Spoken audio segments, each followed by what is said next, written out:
मङ्गलं भगवान् वीरो मङ्गलं गौतमो गणे मङ्गलं कुन्दकुन्दाद्यो जैनधर्मोऽस्तु मङ्गलम्।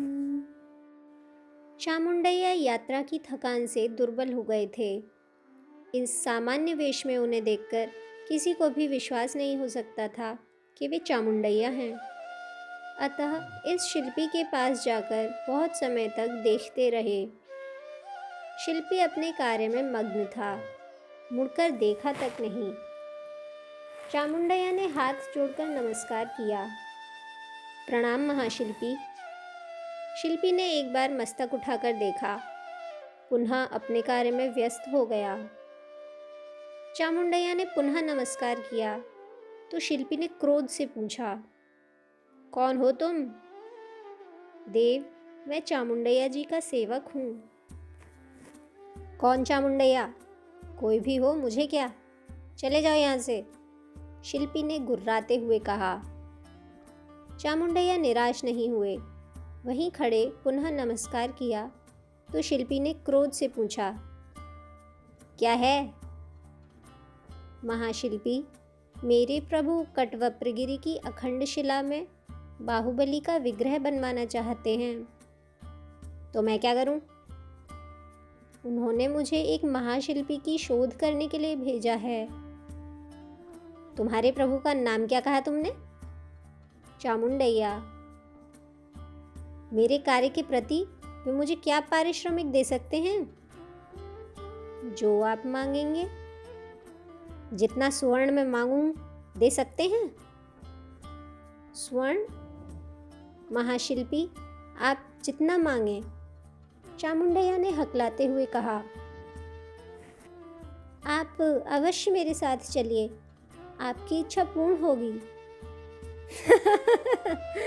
मेरी इच्छा पूर्ण करेगा। साधारण वस्तु देने वाले भी मिलते नहीं हैं। ये अपने प्रभु से जो चाहे दिलाएगा। तुम्हें भ्रम तो नहीं? जाओ, चले जाओ, मैं नहीं आता। मेरे स्वामी ऐसे नहीं हैं, एक बार आकर तो देखिए महाशिल्पी। ओ, तुम्हारे प्रभु क्या अत्यंत दयालु हैं? कुछ भी दे सकते हैं क्या? हाँ महाशिल्पी। महाशय, लोग तो मुझे विक्षिप्त कहते हैं। मुझे लगता है कि तुम मुझसे बड़े विक्षिप्त हो। चलो परीक्षा करके तो देखें। ये कहकर शिल्पी चलने को उद्यत हुआ। शिल्पी को लेकर चामुंडैया चल पड़े। उनके साथ शिल्पी की माता भी चली। महाशिल्पी के साथ चामुंडैया कटवप्र पहुँचते ही नेमी चंद्राचार्य से मिले और नमस्कार किया। आचार्य ने आशीर्वाद दिया, सद्धर्म वृद्धिरस्तु। अरे चामुंडैया जी, आप कितने बदल गए हैं, शिल्पी का पता लगा? जी हाँ पूज्यवर, वहाँ देखिए, वो जो खड़ा है वो एक महाशिल्पी है। क्या वो शिल्पी है? जी हाँ पूज्यवर, वो अत्यंत प्रतिभाशाली कलाकार है। मुझे विश्वास है कि वो मेरी कल्पना के बाहुबली भगवान को पहचान सकेगा। आपका चयन है तो अच्छा ही होगा, किंतु वो कलाकार जैसा तो दिखाई नहीं देता है ना? ये सत्य है पूज्यवर, उसकी कला प्रतिभा को पहचानने वाला कोई नहीं मिला। लोगों की उपेक्षा से उसकी ये दशा हो गई है। तो ऐसी बात है, कल से ही कार्य प्रारंभ करा दीजिए। ऐसा ही होगा पूज्यवर। कटवप्र में पदार्पण करते ही शिल्पी को मानो स्वर्ग ही मिल गया। उस शिलामय प्रदेश में मूर्तियों का निर्माण करने के लिए उसके हाथ उत्कट हो रहे थे। कटवप्र में उसके आनंद की सीमा ही नहीं रही। शिल्पी भावावेश में वहां घूमने लगा।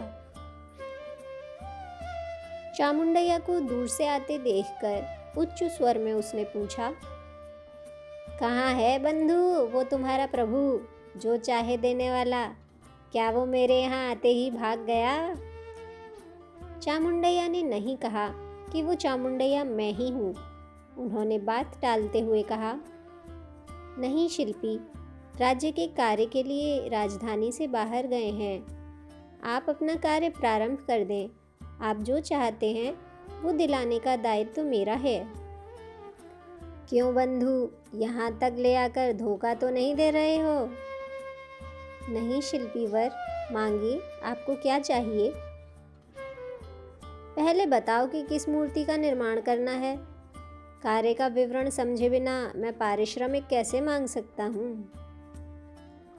वहाँ देखिए, सामने वाले पहाड़ पर बाहुबली रेखा चित्र दिखाई पड़ रहा है ना?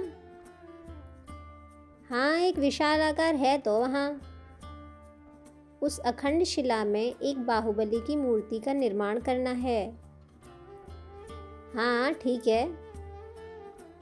वो मूर्ति एक साधारण मूर्ति ना होकर अहिंसा और त्याग तत्व का प्रतीक हो, विश्व शांति को प्रसारित करने वाली कृति हो, क्षमा उसके मुख पर झलकती हो, युग युग तक वो शाश्वत रहे। चामुंडया अपने विचारों में ही खोकर बातें कर रहे थे, किंतु शिल्पी ने बात काटकर पूछा, अरे बंधु, तुम चामुंडया के सेवक हो अथवा स्वयं को चामुंडया समझ रहे हो?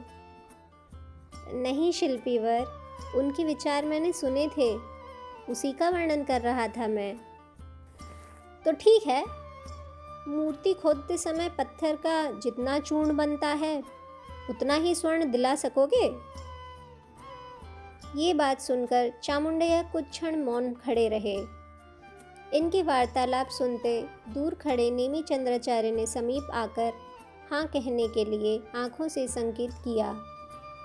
इसके अनुसार चामुंडया ने, स्वीकार है शिल्पीवर, आप कार्य प्रारंभ करें, वचन दिया।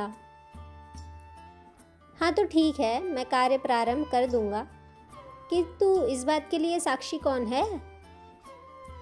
चामुंडया ने कुछ क्षण सोचकर वहीं खड़े आचार्य को ही साक्षी बनाया। मुस्कुराते हुए आचार्य ने दोनों को बुलाया तथा कल ही भगवान की वंदना करके कार्य प्रारंभ करने के लिए कहा। तब चामुंडया ने प्रश्न किया, पूज्यवर, इस शैल पर क्यों न एक जिनालय का निर्माण करें? हाँ हाँ, क्यों नहीं, निर्माण कर सकते हैं। आचार्य ने सम्मति दी। आज के लिए बस इतना ही। आगे की कहानी अगले भाग में सुनेंगे। तब तक सभी को सादर जय जिनेंद्र।